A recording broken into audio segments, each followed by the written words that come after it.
Have you ever been writing and your characters just feel flat and boring? Like they just don't function. They don't really work. Well, today I'm going to be giving you 7 tips on how to instantly elevate your characters and make them better. Welcome, Scribes of the Extraordinary. Today, we are going beyond entertainment and diving deeper into the craft of storytelling by learning techniques to really flesh out your characters and make them dynamic and interesting. Today, I'm going to be going over 7 different tips on how to really elevate your characters, make them feel more alive, make them feel more interesting, and get your audience more invested. Tip number 1 is your character's desire. What does your character want?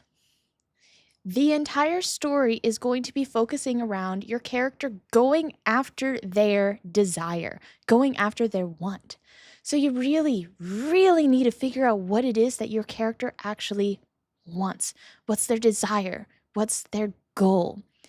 Is your character going after the tree of life in order to make a life-giving elixir because their entire town is dying of this plague?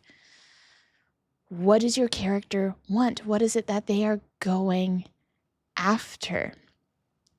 As you figure out your character's desire, something else is going to spring naturally from that. That's going to be tip number 2, which is your character's motivation. How every single character has a goal, whether lofty or selfish. Every character has a goal of some sort. The motivation is why they want the goal. So desire is what they want. What is it that they want? The motivation is why is it that they want it? In the example of the boy going after the tree of life, he wants the elixir of life in order to save his family, to save his town. You could have him want the elixir of life because he wants eternal life. You could have him want the elixir of life because, hey, what on earth would people pay to be immortal or to be healed of this disease? So your motivation really changes how the desire is perceived. This is why we have Robin Hood, though a thief, is seen as a hero, because Robin Hood steals the money that was stolen from the poor and gives it back to them. He's seen as this hero not because of his desire and his want, which on the surface are incredibly selfish and are usually seen as very negative desires. But his motivation is to help people. His motivation is to help those who have been harmed. And that's where motivation plays a key into your character and into writing your characters, is because your motivation can drastically change how someone goes after what they want. And these 2 things feed off of step number 3, backstory. Everyone has lived some form of a life before they are where they are today. Your characters need to be the same. And some of the reasons why backstories are so important is because they make your characters feel real. If your characters have a history, if they have a life that happens before page 1, they are going to feel so much more alive than if we know nothing about them and they just poof, exist on the page. And this is where you can get into some really nice subtext when you're writing dialogue later on in the writing process after you figured out your characters. Is if you have this backstory, you can, good example, book I've recently been reading, character pours her heart out, why she's feeling all of the things, why she's so uncertain of what's to come. And then we hear the POV of the other person who says, if she's already figured out this much, how much more does she know? As a reader, I was seeing these two characters and going, okay, they're getting along, we're good. But with that little bit, that little line that showcases his backstory and what is it that he knows outside of the pages of the book, it took me as an audience member from, okay, they're getting along, this is good, both of these characters are safe, the protagonist is good, she is fine with him, to, oh no, is this going to cause problems later? Is this plot a lot worse than it seems? And suddenly there's a conflict between two characters that's one-sided and that only the audience knows about. So creating backstory, giving your characters little pieces of information, of history that show up throughout your story is going to really showcase all of the hard work that you've put into building their backstory. And now tip number 4 is going to be strengths and weaknesses. Everyone has things that they are really good at and really bad at.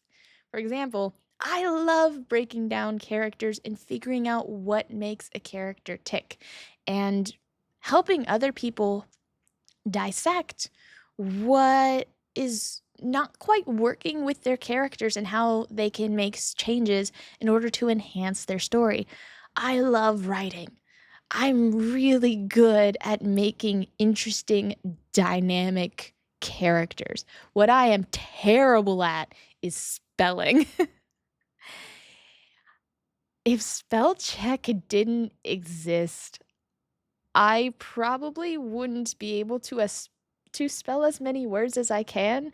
I'm so bad at spelling that even when I type a word in correctly, it autocorrects to the wrong version because I've just written it wrong for so many years. Do not ask me to spell something out loud. It will not happen. And I could almost guarantee that it will not be correct.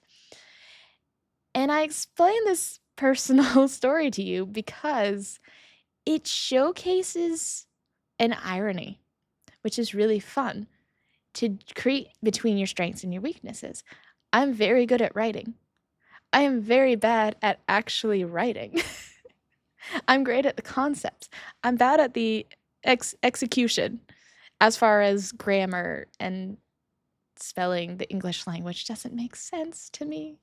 Anyways, but giving your characters kind of opposing and complementative strengths and weaknesses, building that irony will really make it a lot more interesting and fun. Is your protagonist very empathetic?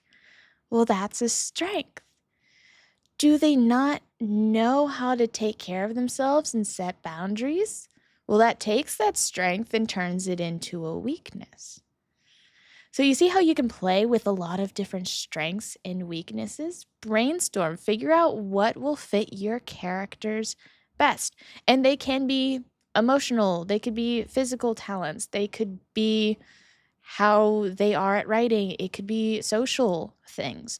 You can have a character that is very, very good at fighting and battling, but when it comes to being a part of a society, they don't really know how to function. So again, you can take these strengths and weaknesses and have them play off of each other and just have fun. Now, tip number 5 is give your characters fears. What is your character afraid of? This is important to give your character is fears. What are they afraid of. Now, fears can really come in handy in conflict building in your story. And you can have different kinds of fears. You can have someone who is afraid of the dark.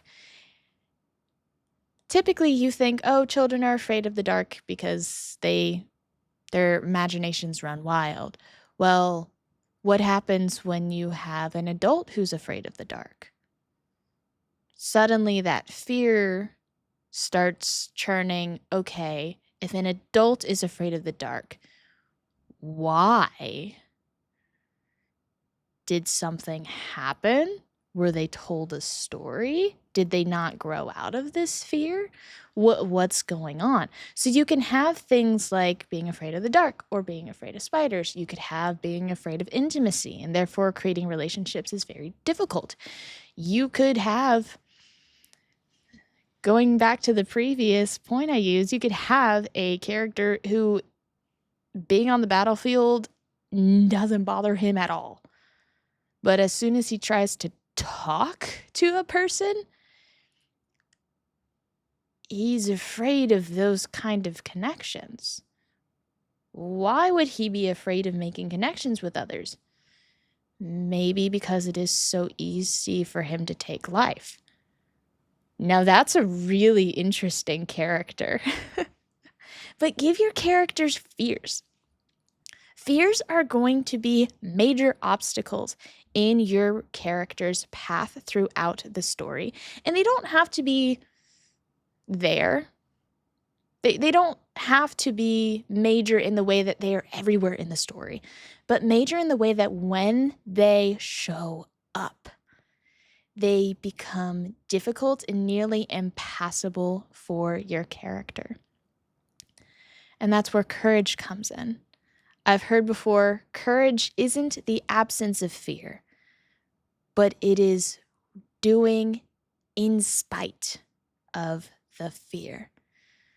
So spend some time, figure out what is it that your characters are afraid of. There are a bunch of different kinds of fears that you can go into. It can be, like I said, social. It could be very introspective, very personal. It could be spiders. Spiders are fine for me to look at, but if they're in my vicinity, absolutely not. If they're on a TV screen, that's fine. Don't have that level of arachnophobia. But you can figure out, what is it that your characters are afraid of? Are they normal things that are rational to be afraid of, such as creatures that can randomly appear in your midst because they are small and slither or climb or whatever? Is it the dark? Is it social interactions? Is there fear? They can't bring themselves to look at something because of something that happened in their backstory. Are you seeing how all of these things are tying together to create really dynamic characters? I hope you are. Another tip number 6, is going to be bonds. Bonds are relationships. Bonds are something that are preformed before the story begins typically.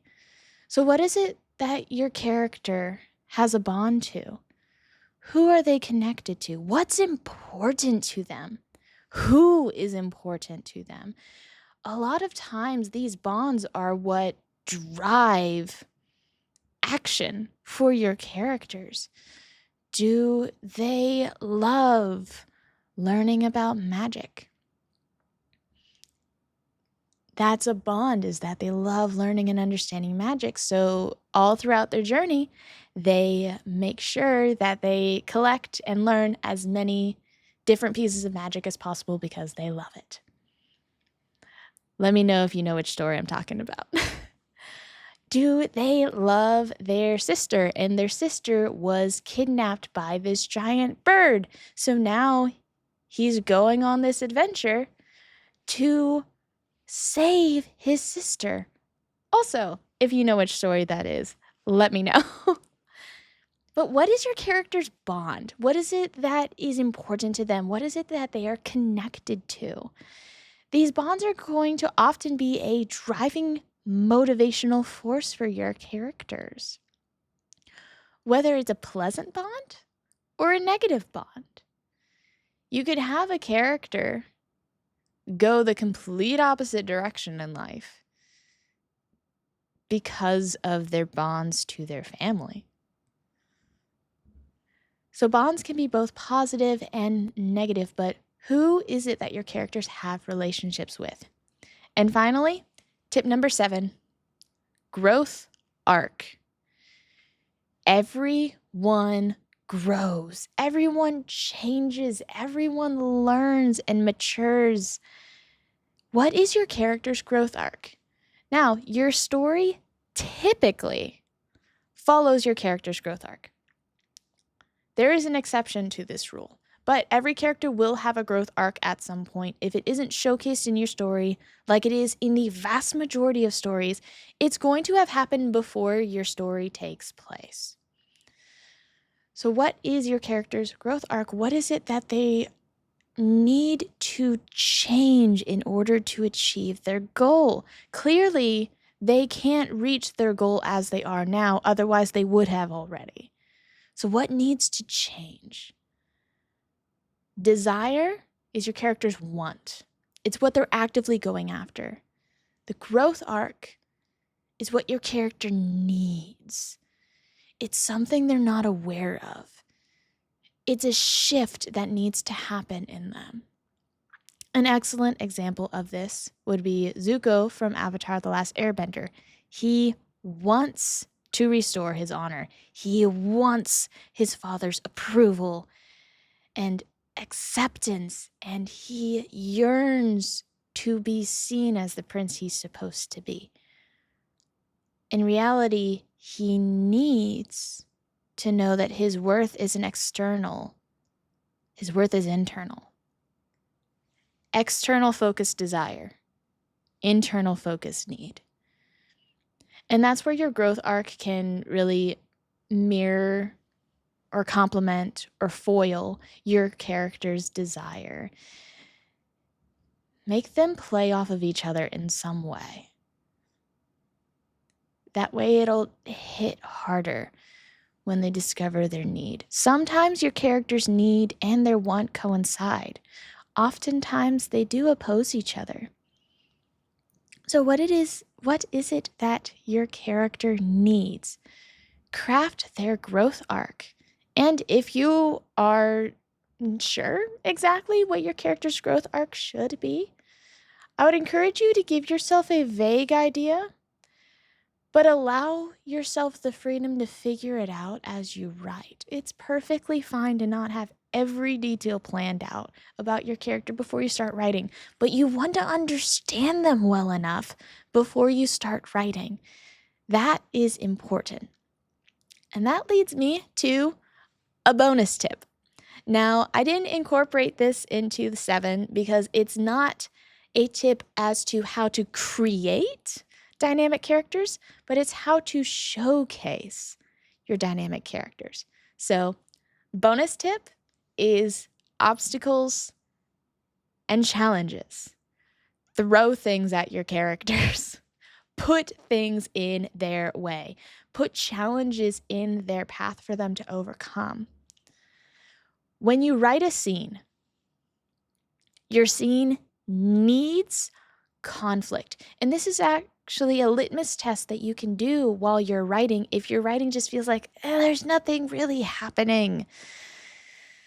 How do I make this better? Well, what does your character want in that scene? What is in the way of them getting what they want?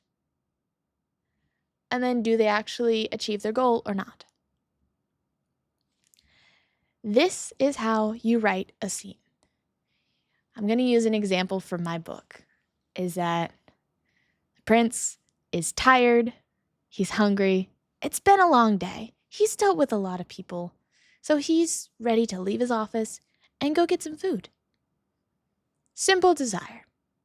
It's not the overarching desire, what is his ultimate goal of the whole book, but it's something that he needs to do in order to keep progressing forward. And then a lord shows up starts talking to him, and he as politely as possible listens while still trying to leave his office. And as the conversation keeps going and going and going, the Lord ends up bringing something up, leaves, and suddenly the weight of this problem is so heavy his appetite is gone. Desire, I want to eat. Obstacle, I need to have this conversation with you. Outcome, did he reach his goal? No.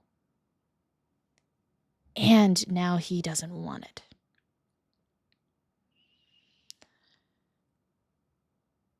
Challenges, obstacles, they force your character to reveal who they are. And that's why we love stories, is because we get a glimpse into who people are and why they act the way that they do, and how they tick, how they work, why they make certain decisions. Give your characters obstacles. Put challenges in front of them. Showcase the hard work you've done in building your characters by writing good scenes. And a mini bonus tip for the bonus tip is for when you're writing scenes. Yes, but. No, and. In my example, no, he wasn't able to go get food. And now he's lost his appetite. It's a double hit on him. Or it could have been, yes, he was able to go get food, but the kitchens are closed and no one is around to make anything substantial. So continually adding more conflict with these simple 2 words, yes, they did it, but there's something else, or no, they didn't do it, and we're going to hit them harder again. It's going to keep adding conflict if you're not really sure where to go in the next. As you're writing, this is a really, really helpful tool that I have found. So, my question of the week is, which of these 7 areas are you going to focus on this week? I want to challenge you all to really think critically about your characters. Pick one of these 7. Pick desire, motivation, backstory, strengths and weaknesses, fears, bonds, or growth arcs. Pick one of these 7 and work on it this week.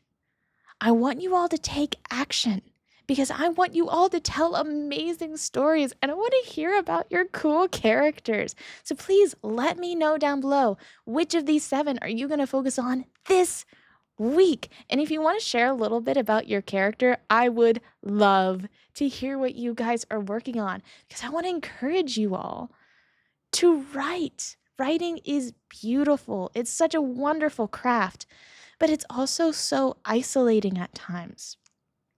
So I want to be here and encourage you all. Which of these 7 things are you going to work on this week for your characters? Personally, growth arcs all the way for me, because I'm in the middle of writing a manuscript. I'm in the last half of my first book of this trilogy, fantasy trilogy that I'm working on. So growth arcs, growth arcs, growth arcs. I have arcs in mind, kind of a theme of each of the arcs that I want to work on, but the little details, like the example I used before of adding those scenes to continually grow that arc. That's what I'm going to be working on. But what about you? Are you going to work on desire, motivation, their backstory? Are you going to incorporate their strengths and weaknesses, or maybe fears? Are you going to focus on their relationships and bonds? Or are you going to focus on their growth arc? Let me know below, and I can't wait to encourage you all and cheer you on in the comments as you work towards your goal. Well, my scribes of the extraordinary, that is all that I have for you today. I look forward to our next encounter together as we continue going beyond entertainment, one step at a time.